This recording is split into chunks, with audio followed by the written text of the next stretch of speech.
அதாவது ராமநவமி அன்னைக்கு ஒரு நல்ல நிகழ்ச்சியும் நடந்திருக்கு. 6ஆம் தேதி ஏப்ரல். என்ன அப்படின்னா, central bureau of investigation CBI ஒரு வெளியீடு கொடுத்துருக்காங்க, அறிவிப்பு தெரிவிச்சிருக்காங்க.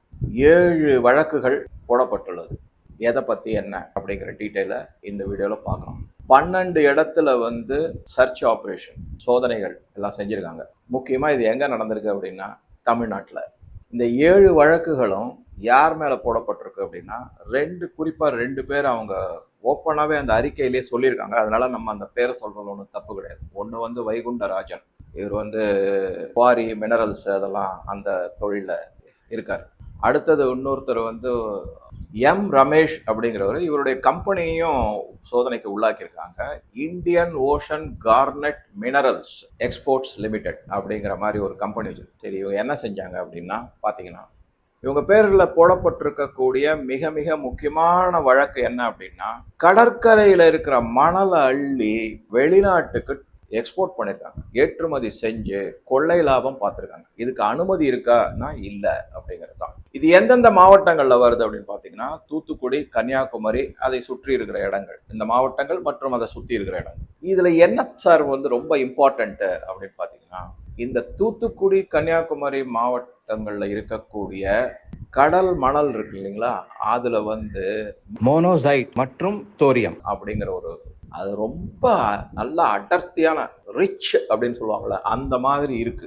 இந்த தோரியத்தை பற்றி ஒரு சின்ன பேக்ரவுண்ட் என்ன அப்படின்னா, டாக்டர் ஹோமி பாபா, அவர் பேரில் தான் பாபா அட்டாமிக் ரிசர்ச் சென்டர்னு பாம்பேல இருக்கு. நான் இந்த அட்டாமிக் ரிசர்ச்லாம் செய்யும்போது நம்மளுடைய டிஎம் பார்வையாளரில் ஒருத்தர் இருக்கார், ரகு அப்படின்னு. அவர் அந்த ஃபீல்டில் இருக்கார். அவர் யங் ஏஜ்லேயே பல தரவுகளை பற்றி என்னுடைய கமெண்ட்ஸில் அடிக்கடி பதிவு பண்ணுறாரு. அவருக்கு என்னுடைய மனமார்ந்த நன்றிகள். நிறைய விஷயம் சொல்கிறாரு. அவர் கூட நேராக ஒரு இன்டர்வியூ மாதிரி வச்சு பேசணுங்கிறது என்னுடைய ஆசை. அவர் இந்த வீடியோவை பார்க்கும்போது அவருக்கு விருப்பம் இருந்ததுன்னா எனக்கு தகவல் தெரிவிக்கிறேன். டிஸ்கிரிப்ஷனில் இது கொடுத்துருக்கு, இமெயில் கொடுத்துருக்கேன். தயவு செஞ்சு அது மூலமாக கான்டாக்ட் பண்ணுங்க. ஒரு நல்ல ரிச் நாலேஜ். எப்படி அமெரிக்கன் எம்பசி அவர் செய்யக்கூடிய அந்த காலி அந்த லேசர் வெப்பனை பத்தி சொல்லும் போது அவர் சொல்றாரு, அமெரிக்க தூதரகத்திலேருந்து வேவு பார்த்தாங்கிற அளவுக்கு சொல்லியிருக்காரு. அதனால அவர்கிட்ட இருந்து இன்னும் பல தகவல்களை நான் எதிர்பார்க்கிறேன். ஏன்னா எனக்கு தெரிஞ்சது கொஞ்சம் தான், அவர் அந்த ஃபீல்டுலேயே இருக்கிறது. அதே மாதிரி ரங்கநாதன் அருணாச்சலம் அப்படிங்கிறவரும் மிக நல்ல கமெண்ட்களை கொடுக்குறாரு. அவர் ஒரு மெரின் இன்ஜினியரா இருக்காரு. நான் அவர்கிட்ட ரிக்வஸ்ட் வச்சிருக்கேன், கமெண்ட்லேயே கூட சொல்லியிருக்கேன், சார் தயவு செஞ்சு நீங்க வந்தீங்கன்னா இந்த மெரின் இன்ஜினியரிங், அதாவது இந்த ஷிப் சார்ந்த வேலை வாய்ப்புகள், அதுல எப்படி ட்ரைனிங் எல்லாம் எடுக்கிறது, அதை பத்தி ஒரு புரிதலுக்காக நம்ம ஒரு இன்டர்வியூ மாதிரி செய்யலாம் சார், உங்களுடைய விருப்பத்தை தெரிவிங்க அப்படின்னு சொல்லியிருக்கேன். கேட்டுக்கொண்டிருக்கேன், வேண்டுகோள் வச்சிருக்கேன். அவரையுமே நான் என்னுடைய நன்றியோட அழைக்கிறேன். டிஸ்கிரிப்ஷன்ல இருக்கிற இமெயிலில் கொஞ்சம் கான்டாக்ட் பண்ணீங்கன்னா பயனுள்ளதா இருக்கும். சரி, இப்போ நான் விஷயத்துக்கு வரேன். அவருக்கு மிக்க நன்றி. அடுத்ததா என்ன பார்க்கலாம் அப்படின்னா, இந்த தோரியத்தை பத்தி நான் சொன்ன மாதிரி டாக்டர் ஹோமி பாபா தோரியத்தை யுரேனியத்துக்கு பதிலா நியூக்ளியர் ரியாக்டர்ல யூஸ் பண்ணலாம், அணு ஆயுதம் தயாரிக்கல, மின்சாரத்துக்கு, அப்படிங்கிற மாதிரி தான் ஒரு டிசைன் எல்லாம் செஞ்சு. இந்த Homi Bhabha Albert Einstein theory of relativity, அதாவது பிதாமா அப்படின்னு சொல்லக்கூடிய லெவல்ல இருக்கக்கூடிய ஒரு சயின்டிஸ்ட். அவர் கூட நடக்கிறது ஹார்வர்ட் யூனிவர்சிட்டியில் நீங்க பார்க்கலாம், அந்த போட்டோலாம் கூட இருக்கு. ஹோமி பாபாவும் ஐன்ஸ்டீனும் கூட நடப்பாங்க. அந்த மாதிரி அவர் இதை கண்டுபிடிச்சாரு.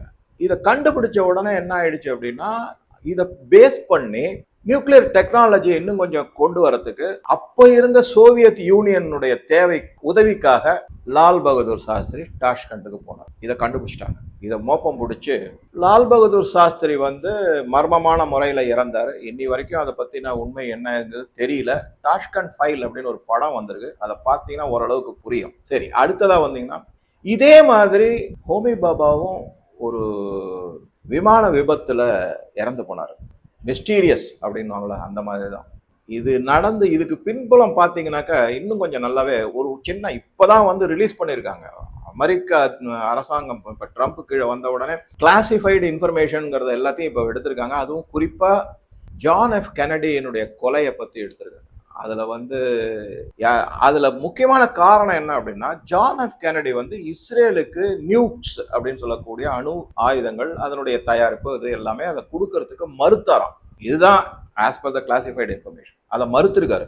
அதனால என்ன பண்ணிருக்காங்கன்னா, அவரை எலிமினேட் பண்ணணும் அப்படின்னு சொல்லிட்டு. இதுல பாருங்க, கிளியர் கட்டா அந்த கிளாசிஃபைடு இன்ஃபர்மேஷனை சொல்லியிருக்காங்க. ஜான் எஃப் கெனடியனுடைய டிரைவர், அதுக்கப்புறம் சிஐஏ, அதுக்கப்புறம் இந்த புஷ் சீனியர் முன்னாடி இருந்தார்ல அவர், ஜார்ஜ் டபிள்யூ புஷ் அவர், அதுக்கப்புறம் வந்து அந்த அவரை யாரு கொன்னாங்களோ லிண்டன் ஜான்சன், அவர் தான் ஒரு தூரத்துல இருந்து துப்பாக்கி, கடைசியில் அவரு தான் அரெஸ்ட் பண்ணாங்க.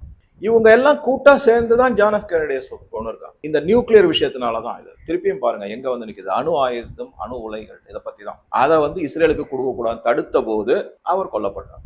அது நடந்து 3 வருஷத்துல லால் பகதூர் சாஸ்திரி இறந்தாரு, ஹோமி பாபா இறந்திருக்காரு. ஆக மொத்தம் தோரியம், நீங்க யோசிச்சு பாருங்க, இதெல்லாம் எப்ப லால் பகதூர் சாஸ்திரி காலத்திலேயே நம்ம வந்து அணு உலைய வச்சு மின்சாரம் தயாரிச்சு பிரச்சனையே இல்லாம இருந்திருக்கலாம். அவுட். ஆனா இதுதான் பின்புலம். லால் பகதூர் சாஸ்திரி கொல்லப்பட்டாரு, அதுக்கப்புறம் ஹோமி பாபா விமான விபத்துல இறந்தாரு. எல்லாமே மர்மமான முறையில இருக்கு. எதுக்குமே ஒரு சரியான ப்ரூஃபோ இதுவோ கிடையாது. லால் பகதூர் சாஸ்திரியினுடைய உடலை வந்து அவருடைய மனைவி, மகள் அவங்க கிட்ட கொடுக்கும்போது அவங்க எல்லாம் சொல்றாங்க, இந்த மாதிரி சில தகாத இதெல்லாம் நாங்க பார்த்தோம், அதாவது ஒரு குண்டு பாய்ந்த மாதிரி அப்படிலாம் கூட அவங்க சொல்லியிருக்காங்க இன்டர்வியூல. இதெல்லாம் ரெக்கார்ட்ல இருக்கு, தேடி படிச்சு பார்த்தா தெரியும் நமக்கு. இதை தவிர இன்னொரு முக்கியமான ராக்கெட் விஞ்ஞானி அவரையும் இது பண்ணியிருக்காங்க. அவர் யாரு அப்படின்னா விக்ரம் சாராபாய். அவர் கேரளால மர்மமான முறையில இறந்திருக்காரு. விஞ்ஞானிகளை எடுத்துடணும், அதுதான் முக்கிய குறிக்கோளா இருந்திருக்கு. என்ன செய்யறது?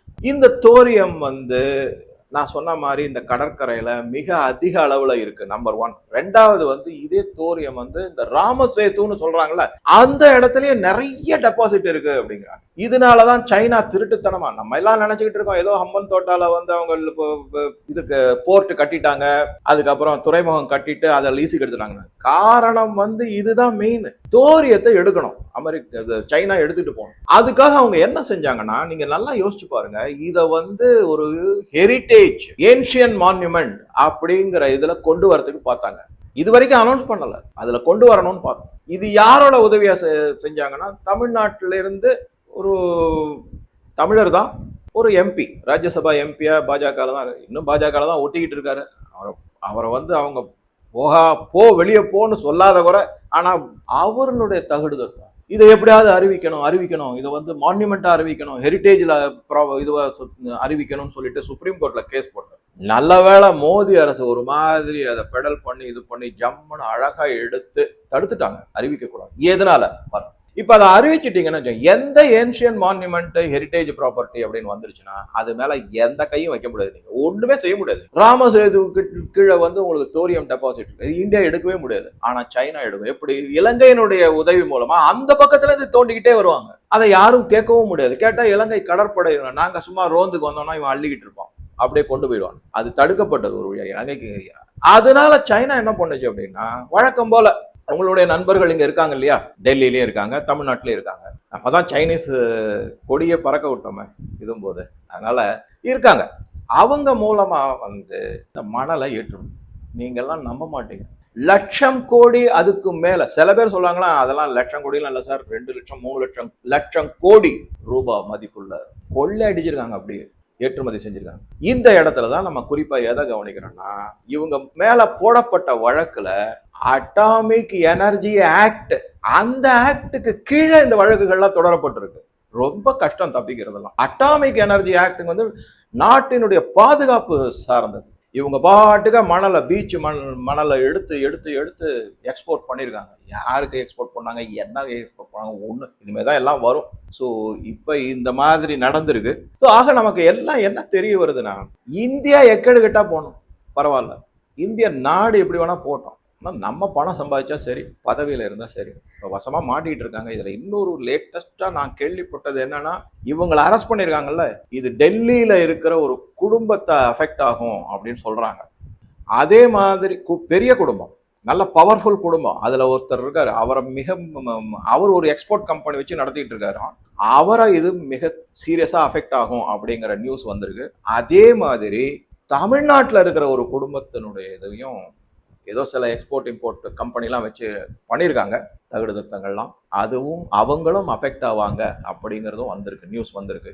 ஸோ இது ஃபர்தராக எப்படி டெவலப் ஆகுது, என்ன ஆகுது அப்படிங்கிறத பார்க்கலாம். நல்ல வேளை வந்து மான்யூமெண்ட்டாக அறிவிக்க முடியாதபடி அதை தடுத்து நிறுத்திட்டாரு. சுப்ரீம் கோர்ட்டும் அதை இது பண்ணிட்டாங்க. இதுக்கு வந்து நாசாவை வேற எடுத்துக்கிட்டாங்க. அங்கே ஆமாம் மேலேருந்து சேட்டலைட் இருந்து பார்த்தா அங்கே ஒரு பாலம் இருக்குது அப்படின்லாம் சொல்லி ஏதோ சொல்லி கோர்ட்டில் ஆர்கியூ பண்ணி இது பண்ணி வச்சுட்டாங்க அதை. அவ்வளோதான். நாசாவை ஹெல்ப் பண்ணது வந்து நான் சொன்ன தமிழ்நாட்டு ராஜ்யசபா எம்பி எக்ஸ், இப்போ இல்லை, அவர் காலம் முடிஞ்சு போச்சு, அவருடைய பதவி காலம் முடிந்து விட்டது. மாதிரிலாம் செஞ்சுருக்காங்க. நாட்டை காப்பாற்றிக்கிட்டு வந்துட்டு இருக்காரு இப்போ இருக்கிற பாரத பிரதமர். பார்க்கலாம் இன்னும் மேலே மேலே என்னென்னலாம் வருது, எப்படிலாம் போக போகுதுங்கிறத பார்க்கலாம். நன்றி, வணக்கம். உங்கள் கருத்துக்களை பதிவிடுங்க. நல்ல அருமையான கருத்துக்கள் பல பேர் பதிவிடுறாங்க. மிக்க நன்றி.